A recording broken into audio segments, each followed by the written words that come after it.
Hello everyone, in today's video we'll show you how to set up ski bindings.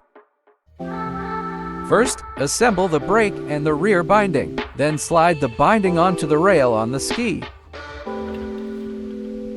Don't forget to lift the small lever in the back to further move the binding along the rail.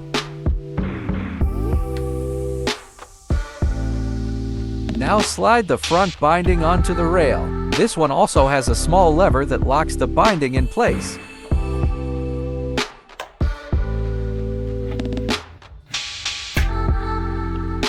Now that the binding is prepared, we're going to set it to the correct length. Look for a small number on the side of your ski boot. That is the length you will need to set your ski bindings to.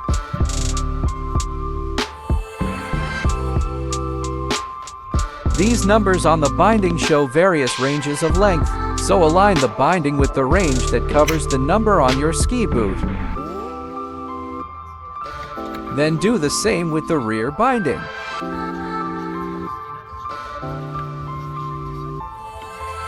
All that's left now is to test if the boot fits.